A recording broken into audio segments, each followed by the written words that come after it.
पुणे में मुकीम ताजिर राजा रघुवंशी के चौंका देने वाले केस ने मजीद गंभीर और परेशान कुन इंकशाफात सामने आने पर कौम को अपनी उंगलियों पर खड़ा कर रखा है। बदनाम जमाना मेघालय के हनीमून कत्ल केस ने एक और रीढ़ की हड्डी को ठंडा करने वाला मोड़ ले लिया है, क्योंकि पुलिस ने अब इंकशाफ किया है कि कातिलों ने न सिर्फ राजा के सर खून के कत्ल का मंसूबा बनाया था, बल्कि एक कामिल पर्दा पोशी के लिए राजा की बीवी सोनम राघवनिशी की मौत को जाली बनाने के लिए एक नामालूम खातून को कत्ल करने पर भी गौर किया था। और इस सब के पीछे मास्टरमाइंड मुबैना तौर पर मरकजी मुलजिमा सोनम नहीं थी, जैसा कि इब्तिदाई तौर पर सोचा गया था। सोनम रघुवंशी, राज कुशवाहा और 3 किराए के कातिल फी अलहाल पुलिस की हिरासत में हैं। मेघालय पुलिस की ताज़ा तरीन रिपोर्ट्स के मुताबिक साबिका क़ियास आराइयों के बरक्स ये सोनम का मुश्तबा बॉयफ्रेंड राज कुशवाहा था, जो इस कत्ल का मास्टरमाइंड था, जबकि सोनम उसकी शरीक साजिश थी।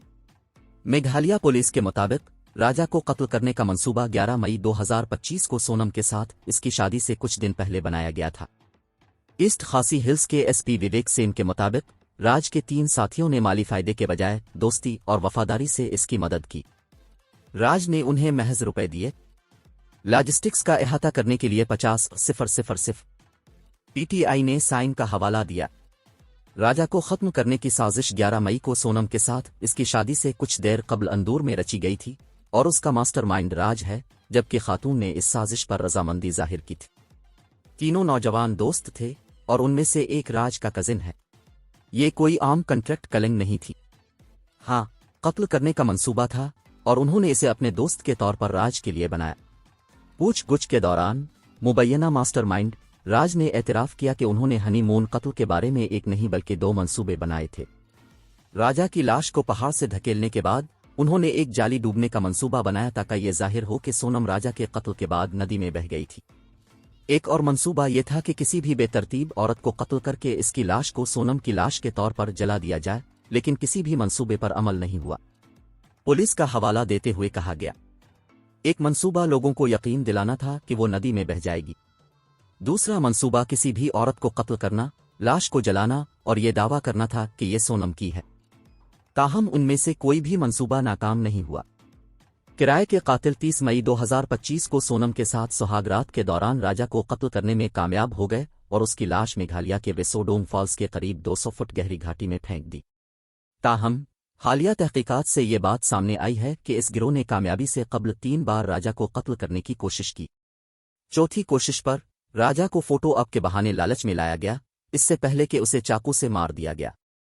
सोनम ने कत्ल को सामने आते देखा, इस बात को यकीनी बनाते हुए कि यह कामयाब रहा है।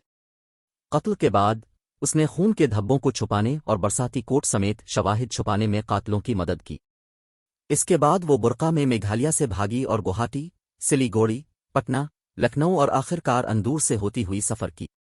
ताहम जब ग्रुप के दीगर अरकान को गिरफ्तार किया गया, राज मुबैना तौर पर घबरा गया और तजवीज़ पेश की कि सोनम को यूपी के गाजीपुर में एक अगवा का शिकार जाहिर करते हुए हथियार डाल दे।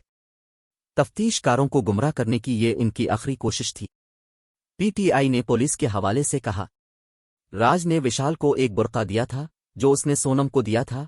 वो इसे पहनकर पुलिस बाजार गई और टैक्सी लेकर गुवाहाटी गई। गुवाहाटी से वो एक बस में सिलीगुड़ी पहुंची, वहां से पटना और इरा जाने के लिए बसें ली और लखनऊ के लिए ट्रेन में सवार हुई।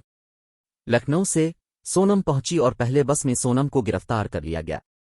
यूपी राज ने घबराकर सोनम से कहा कि वो अपने घर वालों को फोन करे और उन्हें बताए कि वो अभी अगवा करने वाले गिरोह से बच गई है। इस तरह ये सारा मामला गाजीपुर में सामने आया।